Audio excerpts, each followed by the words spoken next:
Terrifier is a 2017 film adaptation of Damien Leone's short film of the same name. Written and directed by Damien Leone, it stars Jenna Connell, David Howard Thornton, and Catherine Corcoran, with music by Paul Wiley. Wiley has worked on other horror films such as the 2017 reboot of Frankenstein vs. the Mummy, Last Girl, and Boondocks.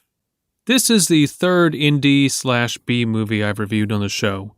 I didn't intend originally for that to become a trend, but it seems that interesting ideas in horror music can be found in the underground more often these days. That isn't to say the mainstream is devoid of great horror music, but films like Annihilation are just not common enough in Hollywood. At the same time, it is genuinely enjoyable for me to roll the dice on Netflix and find interesting films I was completely unaware of.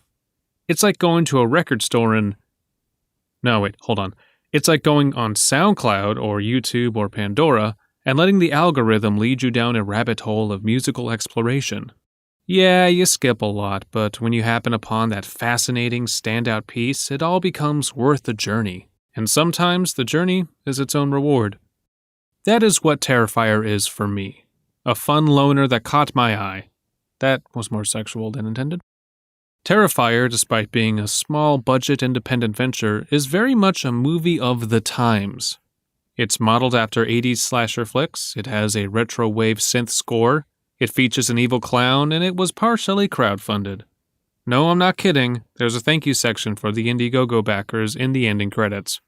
Now, a few of those elements are normally turn-offs for me. Clowns have ceased to be scary, 80s nostalgia is saturating the market, and playing the synthweight card is a gamble if you don't know what you are doing.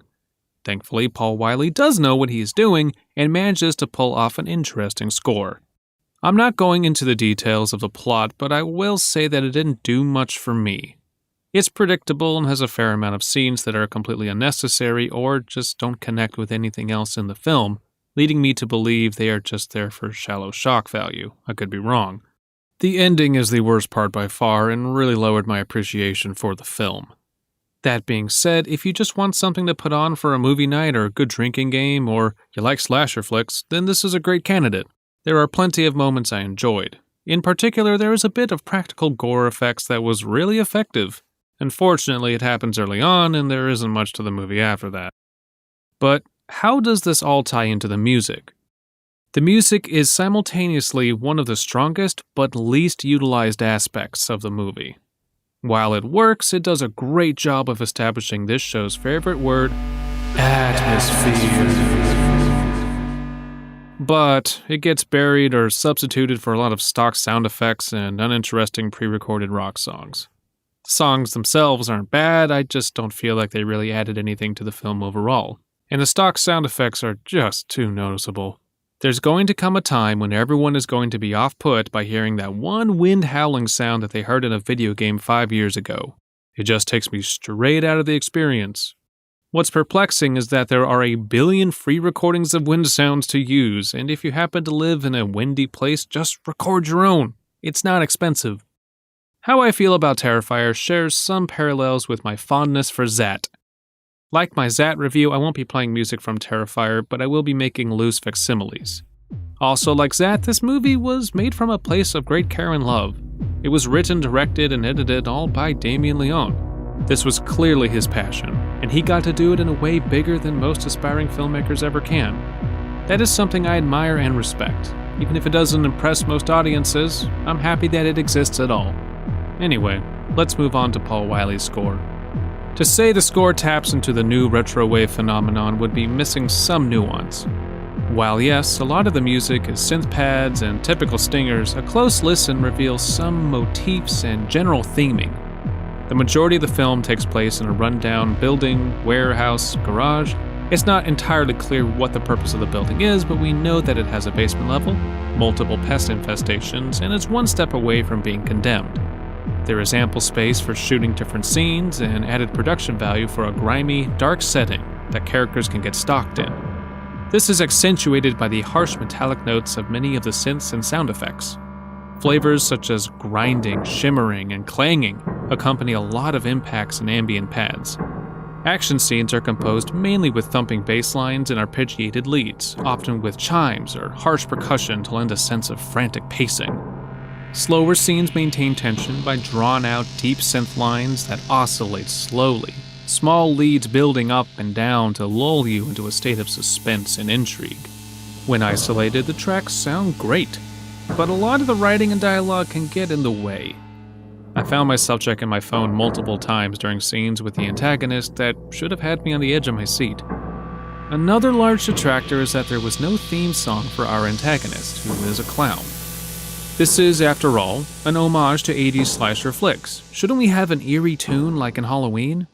I'm not saying every movie needs a haunting piano lead and 5/4 time, but it would have been nice to hear something to accompany the killer clown in this film. Something to foretell his arrival. Hell, if you are going to have jump scares, kick off the theme music when he shows up. It doesn't have to tell the audience when the clown is about to strike, but it can help influence their reaction whenever he is on screen. I don't know, something melodic and cheerful but slightly dissonant to unnerve us. I've made a similar criticism of the new It movie in the past, and I stand by that remark. As this is an indie movie, I don't want to give too much away. Go check it out if it seems interesting, but it's time to give my conclusions. Terrifier is a bit of a trick. I don't enjoy giving it this classification, but it's difficult to see past the flaws. The music is on the cusp of being really effective and standing out, but is buried so often. It's hampered by some run-of-the-mill creative choices, stock sound effects, and just a lack of originality. Like I said before, if you separate it from the movie, it's great background music and utilitarian enough to fit in many a haunted house or other film, but that's also a weakness. A lot of the score sounds similar to other movies in this style, both old and new. Now, this isn't a mark against the composer. I'm willing to bet he did what was asked of him, and likely there wasn't a budget to go the extra mile. And what is in the movie isn't bad, just underwhelming as it is used. I would have liked to see more. Whether you are a veteran musician, movie buff, or just curious about scary music, thank you for giving this podcast a listen. If you would like me to review a particular film, artist, video game, or other piece of scary sounds, please leave a comment or message me on Twitter at Abysmii, ABYSMII. Trick or Track is a part of CreativeHorror.com, a network of podcasts and creators working together to build a constructive community of horror fans. For more content like this, visit us at CreativeHorror.com.